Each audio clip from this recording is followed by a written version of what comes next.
exposed to someone who is infectious. The problem is the duration of infectiousness. So that's important for us because that really helps us to see how long people are infectious and when they really should be isolated and when they can go back if they're not infectious anymore. So at that point, we assume it's about 4 to 5 days while people have signs and symptoms, and it might be not constant, but we also know that asymptomatic persons, people who do not have any signs and symptoms, can contribute to the transmission of this novel coronavirus. The question is how long, and we really don't know that at that point, but if you have seen the latest news, is that actually we assume in the US that about up to 25% of people who are tested positive for COVID-19 do not show any signs and symptoms. Again, we do not know how infectious these people are, but we think they contribute more or less on a minor role to the transmission of it. The distribution of signs and symptoms of confirmed cases, and these are really based on people who show signs and symptoms, and this is really based on worldwide data. We are looking to Europe, we are looking to China because they're a little bit ahead of us in the time. So what we think at that point is that about 95 to down to 80% of people only show mild signs and symptoms. 3 to about 15% of people have to be hospitalized because they have severe conditions, and about 2 to 5% will end up in the ICU, needing ventilators and, again, intensive care as well. What we know right now is, based on some studies in labs on rhesus monkeys, that we think the immunity towards this novel coronavirus is about 2 to 3 years. That's our best estimate, but it really goes along with other things, what we know. I want to talk about the case fatality ratio or case fatality rate, which is really the number of people who die of a disease divided of the people who actually are confirmed to have the disease. And if we look at the data, we see actually in New Orleans, our case fatality ratio is 5.5 compared to Louisiana, 4.5.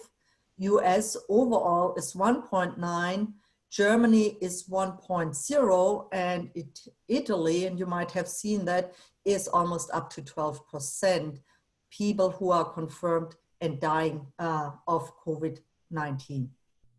But we have to keep in mind this case fatality ratio is really a functioning of the testing capacity. So if you do more and more testing, your case fatality ratio really will go down, because we'll actually catch more people who only have mild signs and symptoms and are not likely to die of it. I also want to talk about the underlying population. Why is that important? And the other importance is where we are on the curve. So if we look again at Italy and Germany, they're about 2 to 3 weeks ahead of us. So our numbers might actually also change over time, not only because we increase testing, but also because we are moving up that epi curve. I put you also a really nice ArcGIS in, which comes out of Johns Hopkins, where we really can look at the dashboard worldwide. And that's a really nice tool if you want to follow up on it. I also wanted to bring up that in New Orleans, what we see right now, excuse me, as well as in Louisiana, is that we have up to 40 outbreaks of long-term care facilities and nursing homes. So that might also impact our case fatality rate, unfortunately, here as well.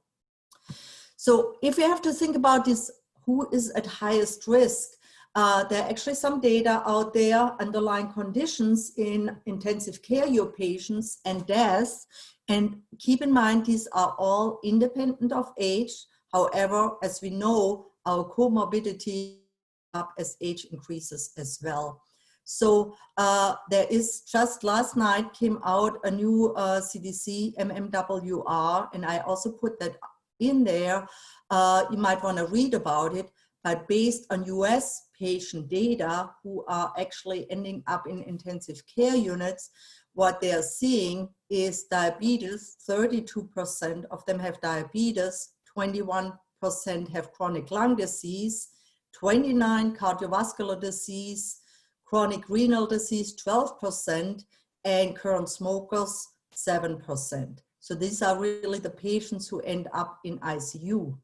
Now, if we go a little bit further and look at Louisiana data, which I think is kind of interesting, is if we think about people who died in Louisiana due to COVID-19, we see about 40% had diabetes, 23% of them had chronic kidney disease, 25% were obese, and then cardiac comorbidity 21%, and pulmonary 12% as well. So our numbers are different, but again, this is ICU versus death. But if we think about our Louisiana population and knowing that they are not the healthiest one, I think we can expect to see more deaths coming if we think about our underlying population. So what I want to say there, I don't think it's fair to compare us to Washington State, where I assume, or California, where also maybe the population might be a little bit healthier in general compared to our population. I wanted to show you very briefly about the modeling we have done with the State Health Department. This is really showing, and I don't go into detail into it because lack of time, but what we're really trying to understand is about this epicurve, where we are on this epicurve. And if you look at the first left graph, the blue one shows if we have no intervention at all, basically if there would be no social distancing, shelter in place, we very, very soon would be over hospital capacity. And we actually expect that might happen by the end of the week, that we are running out of ventilators. Now, if you look at the second red one, the dotted line here, you see social distancing flatten this curve. And I'm pretty sure you heard that because everyone at that point says flattening the curve. Flattening the epicurve is really the purpose to be under the threshold of healthcare capacity. That's not only ventilators, medical devices, PPE, but also our healthcare workforce.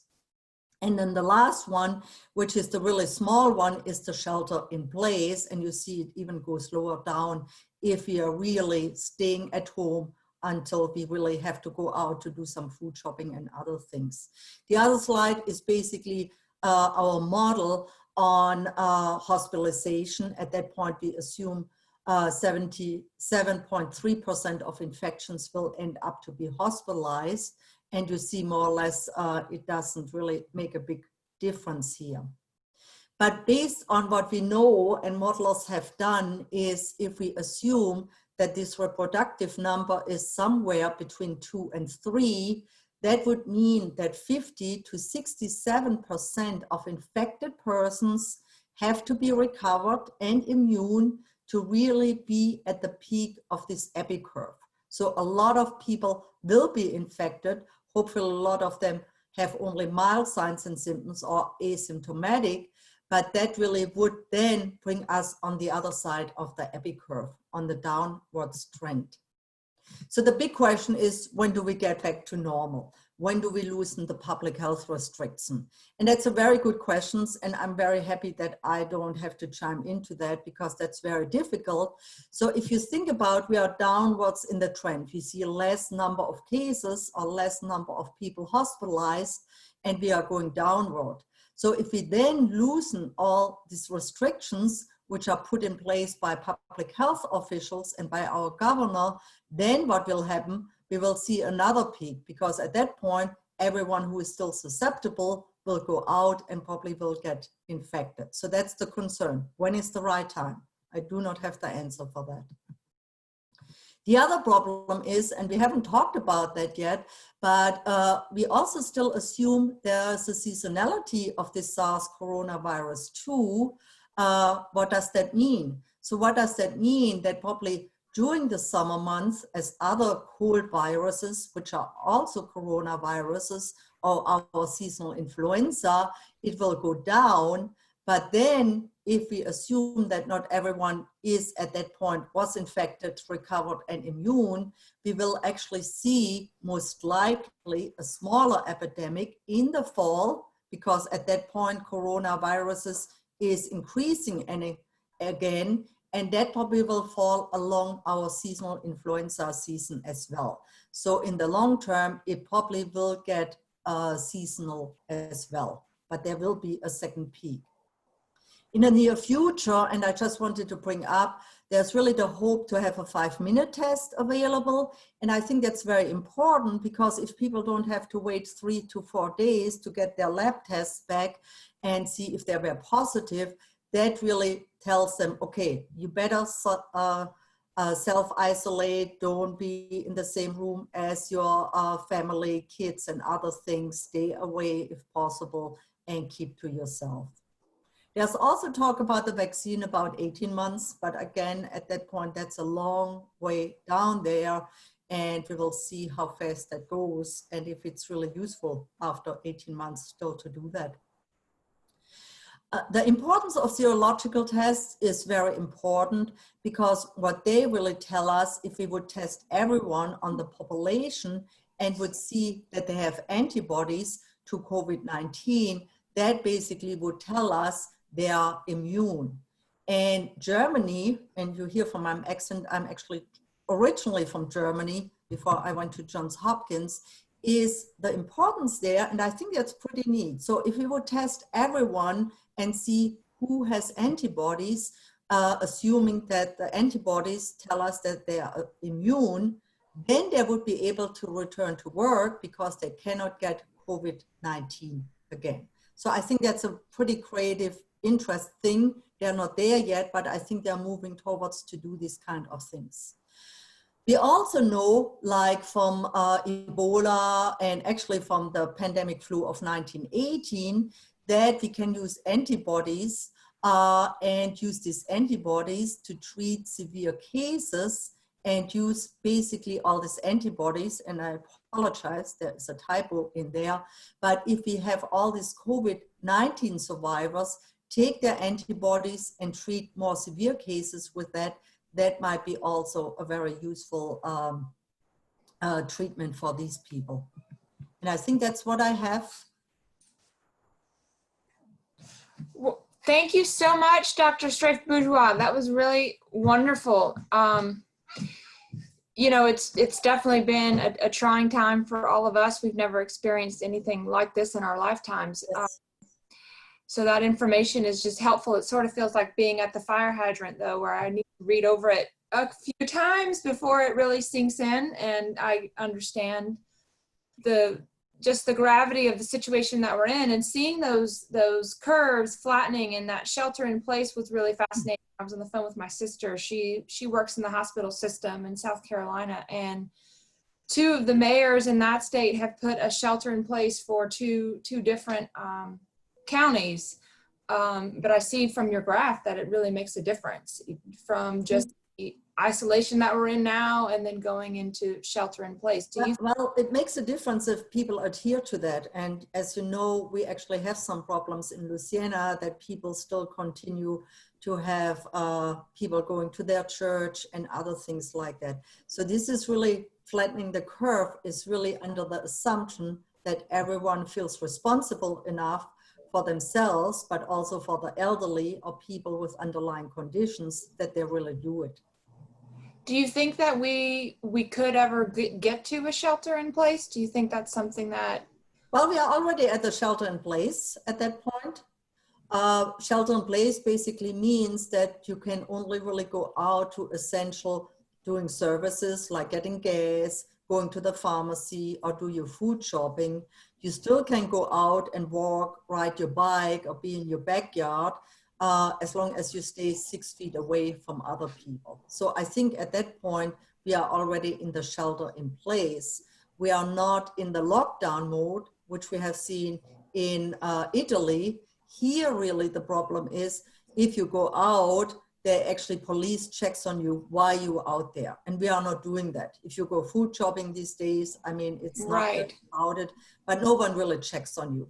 So lockdown is more severe than shelter in place, but as you can see, it takes much more law enforcement to really enforce that lockdown. Got it. Well, thank you again so much for your time and for sharing this really interesting information with us. I know Sam has got a lot of questions from our participants, so I will let her get to those. All right, thanks everyone. So we do have a few questions. One is, why does diabetes have the highest infection rate, in your opinion? So what we think is really has to do with your immune system. And if you know and you have diabetes, we are aware that, you know, if you have an infection, it's much more difficult to get rid of that infection. So we assume it has to do something with the immune system as well, that the immune system is such not as good. So is it more for uncontrolled diabetes than?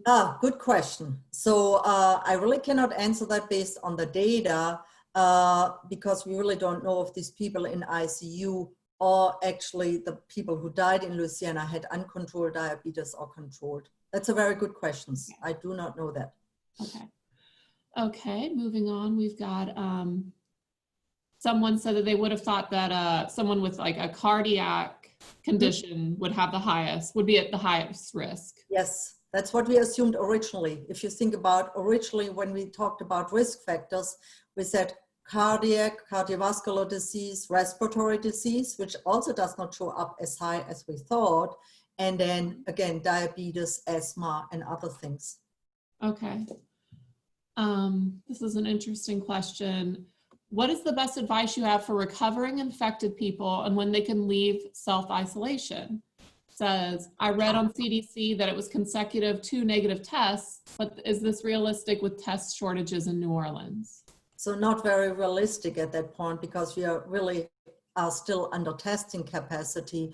So good question. So if you really have signs and symptoms, again, if we assume that you are infectious for about 4 to 5 days, again, if as soon as you feel better, you might actually go out little by little. But again, we really don't know what the time period is of infectiousness. Okay. Will COVID-19 become dormant for many people, and will this reappear seasonally and when that person is stressed? So if we think about other cold viruses and SARS, which was a much, much smaller pandemic in 2002, 2003, I don't think it will become dormant. I think people will be infected, will develop antibodies, and then actually after 2 to 3 years, might actually lose their immunity and therefore might be able to get infected again. So it's very different compared to chickenpox, shingles, and other things. Right, okay. My sister is a cancer survivor and doesn't have an immune system, but receives transfusions of immunoglobulins, sorry. Mm-hmm. What advice would you give her if she becomes positive? Yeah, first of all, I'm sorry to hear that. That's a big problem because we know that people who are cancer survivors are still actually on chemo or radiotherapy. Their really immune system is very weak. At that point, I really would ask, if tested positive, to really go to check with your oncologist and see what they actually advise at that point. That's a very good question. Okay, and one final question. I read that a researcher at MIT is urging that the federal suggestion of 6 feet of social distance is not enough, since the virus can possibly be airborne up to 27 feet. What do you think we should believe at this time?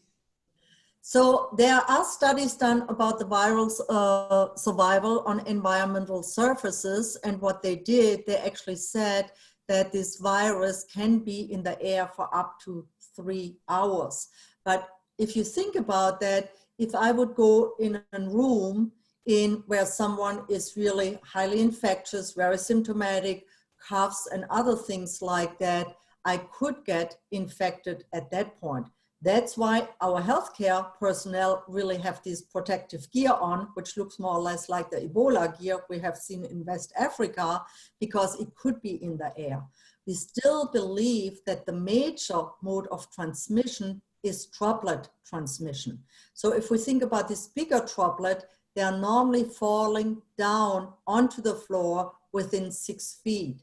Hence, the precaution is up to 6 feet if you are away from these people. Now, it's still plausible that you can get it from a surface, you can get it within the air. I don't think that's very likely because, again, the most likely transmission is droplet transmission, and hence the 6 feet. But as you know, rare things happen all the time. So yes, it is plausible. Okay. And then one final question. If you're checking your temperature, how is this effective if you don't have symptoms yet?